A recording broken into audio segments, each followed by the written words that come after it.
Hello students, मैं अजीज़ बहर आप सभी का अपना वाला यूट्यूब चैनल में स्वागत करता हूं। इस वीडियो से यूट्यूब से मेरी जो भी अर्निंग होगी या जो अर्निंग हो रही है उसका 10% गरीब बच्चों को फ्री एजुकेशन प्रोवाइड करने में किया जाएगा, तो सपोर्ट करते रहिए। तो आज हम 11th class physics chapter number 2 units and measurement का एनसीईआरटी की टेक्स्ट बुक में गिवन एग्जाम्पल नंबर 2.7 सॉल्व करेंगे। उसके साथ ही हम टॉपिक पढ़ेंगे deducing relation among the physical quantities. इस टॉपिक को मैं बहुत ही अच्छे से बहुत ही इजी वे में एक्सप्लेन करने वाला हूं, इसलिए इस वीडियो को पूरा देखिएगा।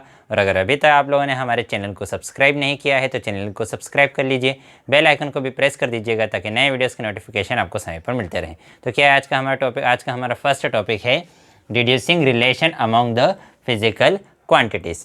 तो हमारे पास जो डिफरेंट फिजिकल क्वांटिटीज़ है, डिफरेंट फिजिकल क्वांटिटीज़ के बीच में क्या रिलेशन है उसको हम मेथड ऑफ डायमेंशन से पता लगा सकते हैं। कि सपोज करो हमारे पास एक फिजिकल क्वांटिटी है स्पीड, दूसरी फिजिकल क्वांटिटी है टाइम, तीसरी फिजिकल क्वांटिटी है डिस्टेंस। तो तीन फिजिकल क्वांटिटीज़ है। अब स्पीड, टाइम और डिस्टेंस, इन तीन फिजिकल क्वांटिटीज़ के बीच में क्या रिलेशन है, इन फिजिकल क्वांटिटीज़ के बीच में क्या रिलेशन है, इसको हम पता लगा सकते हैं। किससे पता लगा सकते हैं? मेथड ऑफ डायमेंशन से। इनके बीच में क्या रिलेशन है वो मेथड ऑफ डायमेंशन से पता लगा सकते हैं। जैसे कि हमें पता है स्पीड इज इक्वल टू क्या होता है? Distance upon time. तो स्पीड, डिस्टेंस और टाइम में ये एक रिलेशन है। तो ये जो रिलेशन है इसको हम मेथड ऑफ डायमेंशन से पता लगा सकते हैं। और हम ये पता लगा सकते हैं कि कोई क्वांटिटी, जैसे कि ये जो स्पीड है, ये कौन कौन सी फिजिकल क्वांटिटीज़ पर डिपेंड करती है और कैसे डिपेंड करती है। कि ये स्पीड डिपेंड करती है किस पे? डिस्टेंस पर। स्पीड डिपेंड करती है किस पर? टाइम पर। और कैसे डिपेंड करती है? कि जो स्पीड है वो डिस्टेंस के डायरेक्टली प्रोपोर्शनल है, स्पीड जो है टाइम के इन्वर्सली प्रोपोर्शनल है। तो कुछ भी हो सकता है, इन्वर्सली प्रोपोर्शनल, डायरेक्टली प्रोपोर्शनल, ऐसा कोई फिक्स नहीं है। लेकिन हम सिर्फ इतना बोलना चाह रहे हैं कि अगर हमारे पास दो तीन फिजिकल क्वांटिटीज़ है तो उनके बीच में क्या रिलेशन है, और कोई फिजिकल क्वांटिटी है तो कौन कौन सी क्वांटिटीज़ पर डिपेंड करती है, ये हम मेथड ऑफ डायमेंशन से पता लगा सकते हैं। अब उसको कैसे पता लगाएंगे उसको हम इस एग्जाम्पल के थ्रू समझेंगे। तो एग्जाम्पल नंबर 2.17 क्या बोल रहा है हमारा? क्या है उसका स्टेटमेंट? तो उसका स्टेटमेंट में है consider a simple pendulum having a bob attached to a string.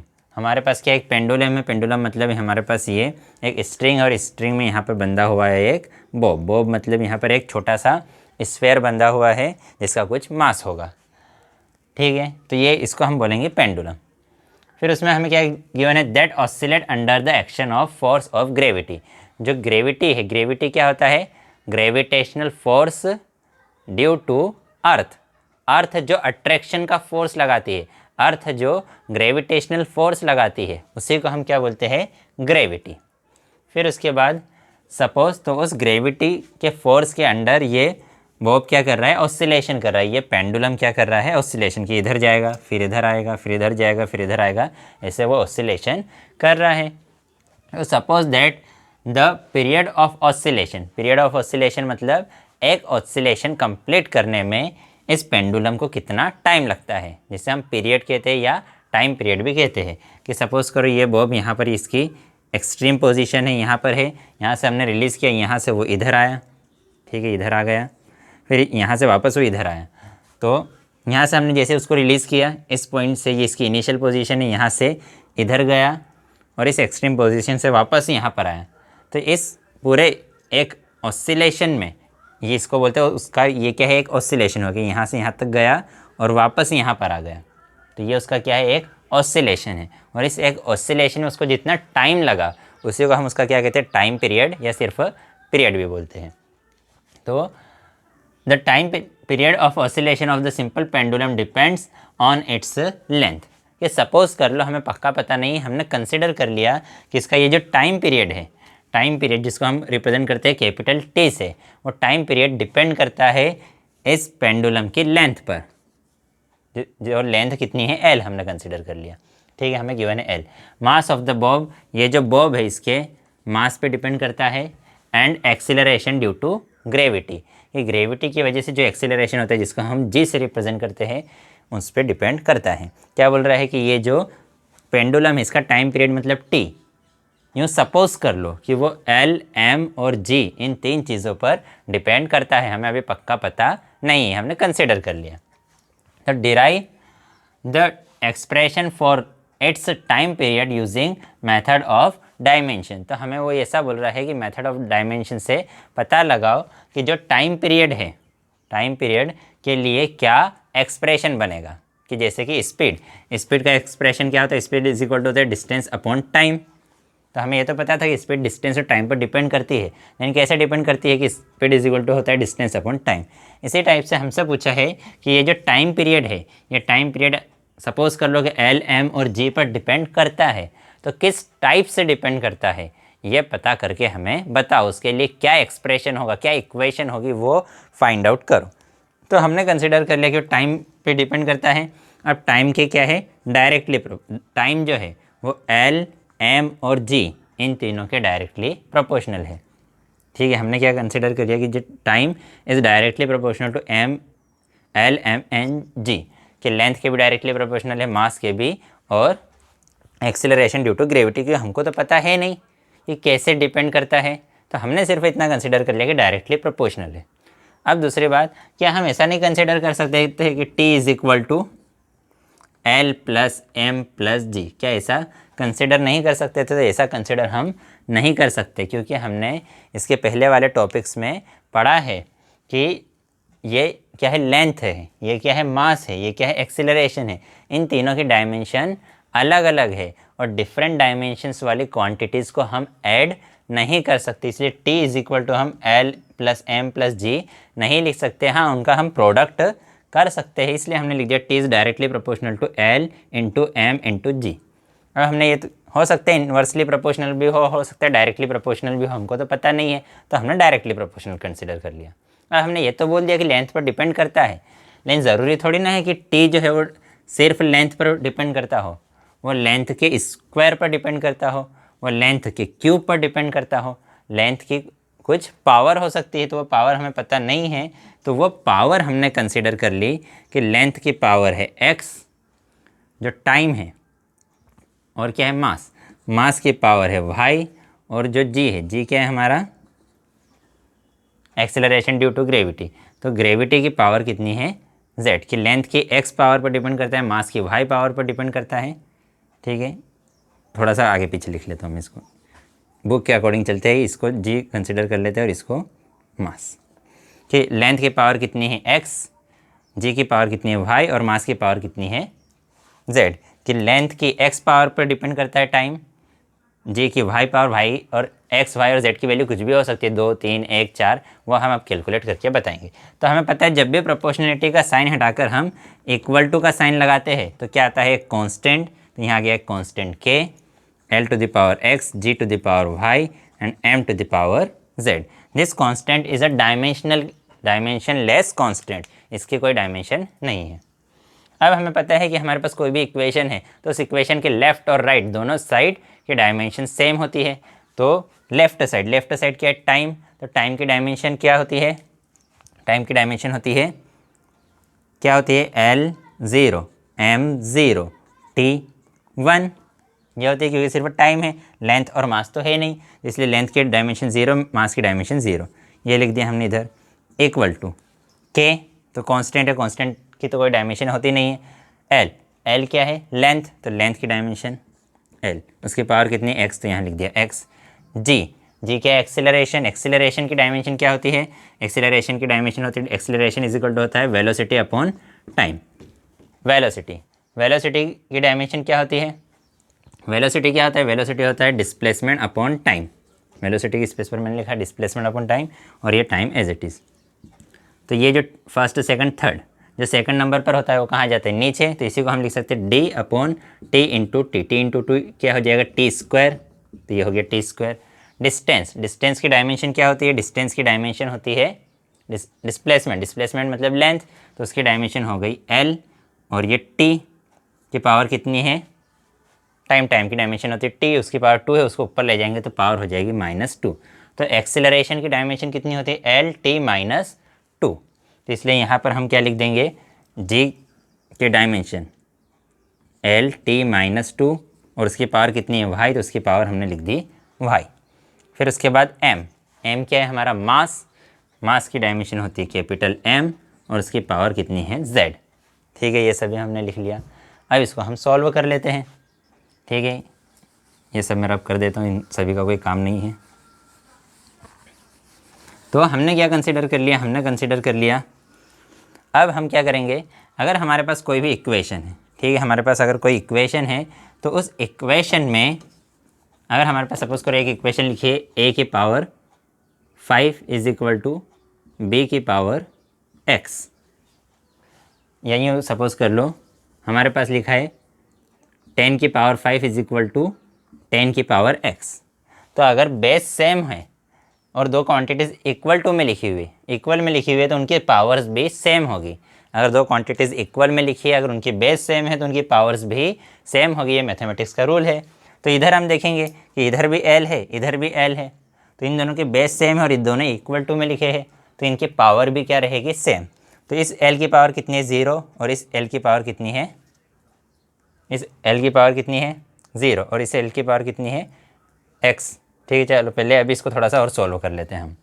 तो ये क्या लिखा है, L 0 M 0 T 1, यहाँ L की पावर है x और यहाँ इसको और सॉल्व करते हैं, L की पावर x, फिर इस L की पावर कुछ नहीं है मतलब कितनी है, 1, और उस पूरे की पावर कितनी है, y।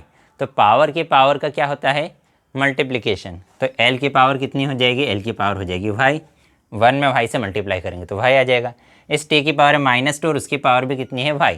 तो -2 में y से मल्टीप्लाई करेंगे तो t की पावर कितनी हो जाएगी, -2y, और m की पावर कितनी है, z। तो ये मैंने लिख दिया m की पावर z। ठीक है, अब ये दोनों क्वांटिटीज़ मल्टीप्लाई में है, तो जब बेस सेम हो तो पावर्स का एडिशन हो जाता है। तो L की पावर x प्लस y, फिर इधर t की पावर -2y और m की पावर कितनी है, z, और इधर पावर्स क्या है, L की पावर 0, m की पावर 0, t की पावर 1। तो हमने कहा कि जब दो क्वांटिटीज़ इक्वल टू में लिखी हो और अगर बेस सेम है तो इनकी पावर्स भी इक्वल होती है। तो ये L और ये L, ये दोनों बेस सेम, तो इनकी पावर भी सेम रहेगी।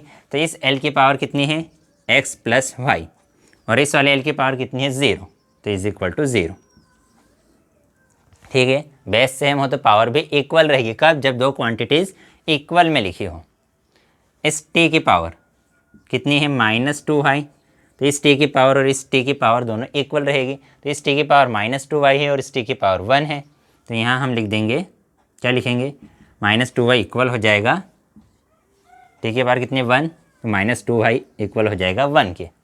इसी टाइप से इस m की पावर कितनी है, z, तो ये पावर z किसके इक्वल हो जाएगा, इस m की पावर कितनी है, 0, तो 0 के इक्वल। तो यहाँ से y की वैल्यू निकाल लेंगे, -2 इधर डिवाइड मल्टीप्लाई में, उधर जाकर डिवाइड में, तो y इज इक्वल टू कितना आ जाएगा, 1/-2, ये -2 इधर मल्टीप्लाई में था, इधर आकर डिवाइड में। इस माइनस के साइन को हम अगर यहाँ आगे भी लिख ले तो कोई फ़र्क पड़ेगा क्या, नहीं पड़ेगा। z की वैल्यू तो कितनी आ गई है, 0, y की वैल्यू यहाँ पर पुट कर देते हैं, तो x प्लस y की वैल्यू कितनी है, -1/2 इज इक्वल टू 0।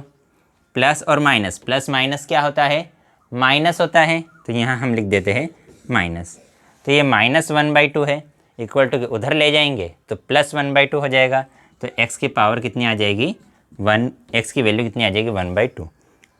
तो हमारे पास वैल्यू आ गई कि x की वैल्यू है 1/2, g मतलब y की वैल्यू कितनी आई, -1/2, और z की वैल्यू आ गई 0। तो इन सभी वैल्यूज़ को हम सब्सटीट्यूट कर देते हैं।